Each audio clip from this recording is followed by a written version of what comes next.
नमस्कार श्रोते हो. श्री स्वामी समर्थ. संजीवनी स्वामी कृपेची भाग 1 यामध्ये आपले स्वागत आहे. या पुस्तकामध्ये आपल्याला स्वामी कृपेची अनुभूती जाणून घ्यायला मिळेल. चला तर वळूयात स्वामींच्या 22व्या अनुभूतीकडे. श्री स्वामी समर्थ. स्वामींनी जवळी घेतले. माझी आई धार्मिक होती. दर नवरात्रात शतचंडी नवचंडीचे होम ती ब्राह्मणांकडून करून घ्यायची.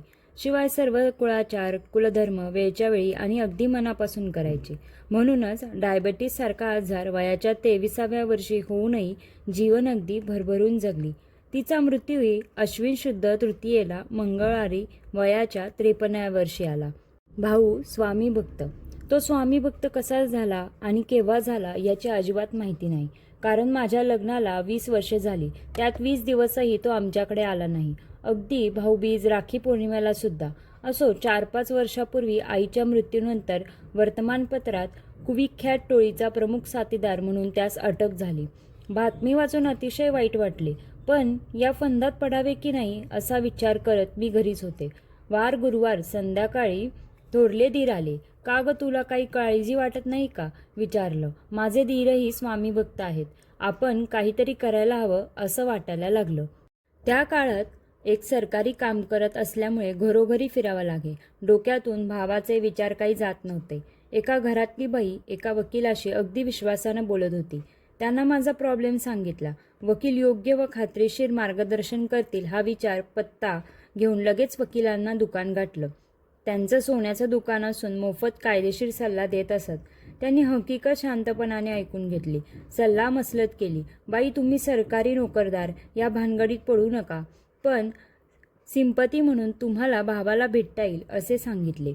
पोलीस चौकीचे कधी तोंडही पाहिलेले न मी त्यांच्या मेन ऑफिसलाच थडकले. राष्ट्रीय सणानिमित्त सर्व ऑफिसर्स आणि पोलिसांचे संचलन सुरू होते. अतिशय भीती वाटली. कर्मधर्म संयोगाने स्वामींच्या कृपेने एका चांगल्या मुस्लिम अधिकाऱ्याशी माझी भेट झाली. भावाशी बोलता आले. भावाने वाईट कृत्य कुठलेही केलेले नाही.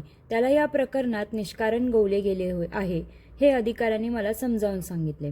स्वामींच्या कृपेने त्यांनी सल्ला दिला. बाई तुम्हाला भावाला सोडवायचं असेल तर कोर्टात जामिनाच्या कागदपत्रावर हजर राहा. दुसऱ्या दिवशी सुट्टीचा वार असल्याने स्पेशल कोर्ट फक्त 3 ते 5 होते.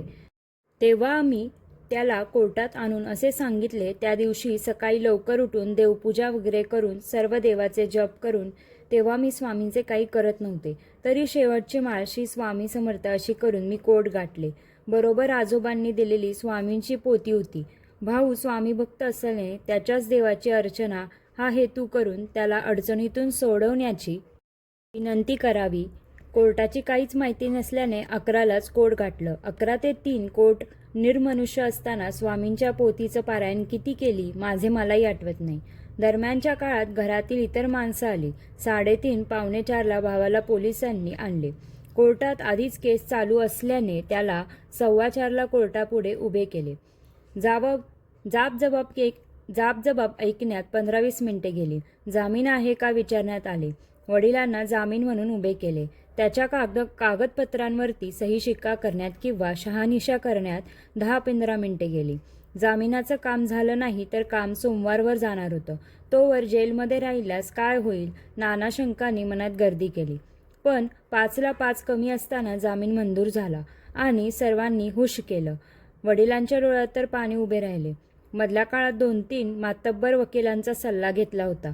ते आणि पोलिसातला काही अधिकारही बाई यातून सुटणे अवघड आहे असे म्हणून सुद्धा स्वामी कृपेने माझा भाऊ सुटला आणि तेव्हापासून मीही स्वामी भक्त झाली.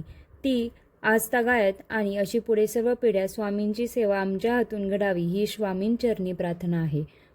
श्रोते हो, आजच्या अनुभूतीनुसार आपले कर्म जर चांगले असेल आणि आपण सत्य असू तर स्वामी आपल्याला त्या संकटातून तारतात हे निश्चित. पुढच्या अनुभूतीसाठी चॅनलला लाईक करा, शेअर करा आणि सबस्क्राईब करा. भेटूयात पुढच्या अनुभूतीमध्ये. तोपर्यंत तुम्हाला धन्यवाद. दिगंबरा दिगंबरा श्रीपाद वल्लभ दिगंबरा.